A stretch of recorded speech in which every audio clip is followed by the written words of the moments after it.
we will solve this question by two methods.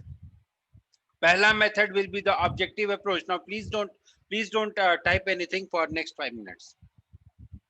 The first method will be the objective approach, and the second method will be as usual the subjective approach. कैसे करेंगे sir objective approach को? कैसे करेंगे, ध्यान से समझना जो बोलने जा रहा हूं. देखो यहां क्या लिखा हुआ है, ए स्क्वायर अपॉन एक्स.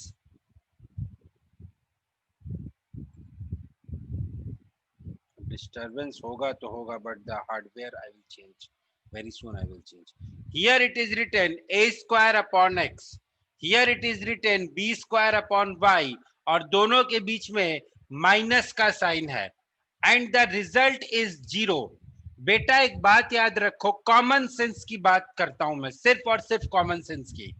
दो नंबर्स का डिफरेंस अगर 0 है, इसका मतलब जानते हो दया क्या हुआ, कि वो दोनों नंबर्स आपस में इक्वल हैं.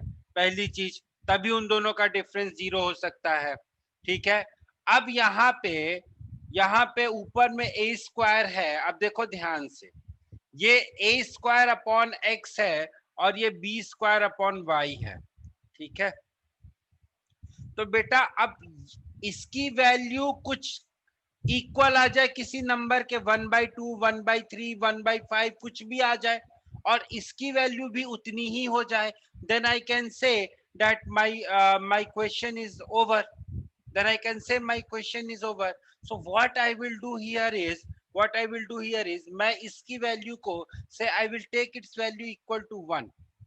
मैं ये चाहता हूं कि ये जो ए स्क्वायर अपॉन एक्स है ये भी 1 हो जाए, और बी स्क्वायर अपॉन वाई ये भी 1 हो जाए, तो 1 - 1 इक्वल टू 0 हो जाए. तो a square is equal to a square upon x is equal to 1.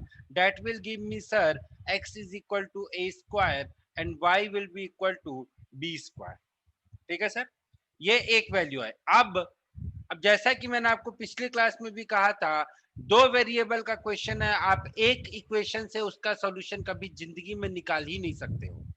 इसके बहुत सारे पॉसिबिलिटीज हो सकती हैं. कोई अभी मेरे को बोलेगा, Aruna will say, why sir, why you took a square upon x is equal to 1, I want to take a square upon x is equal to say 2.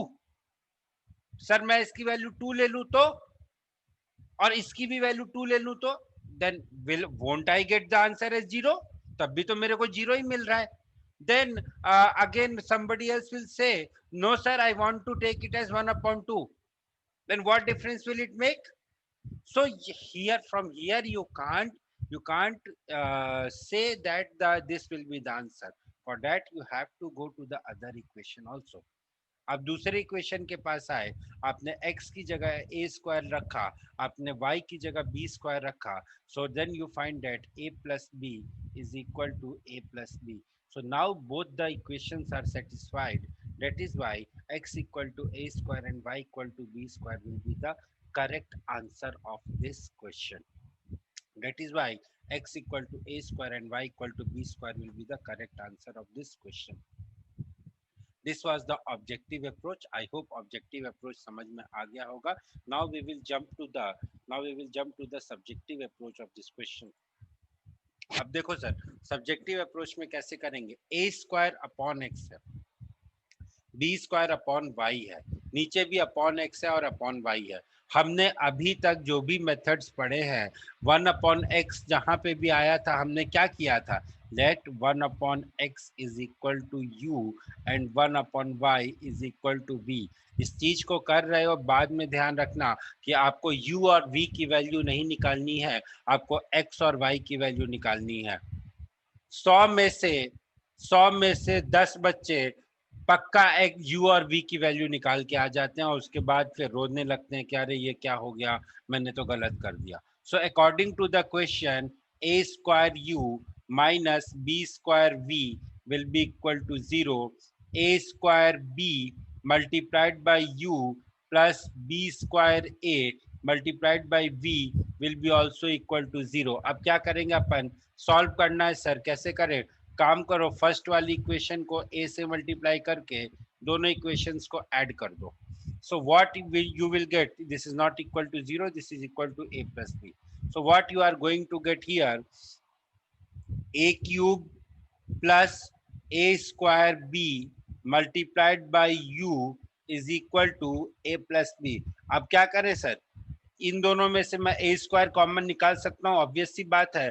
So a square multiplied by a plus b multiplied by u will be equal to a plus b. तो अब a plus b से a plus b cut गया, u will be equal to 1 upon a square. u क्या था? 1 upon x.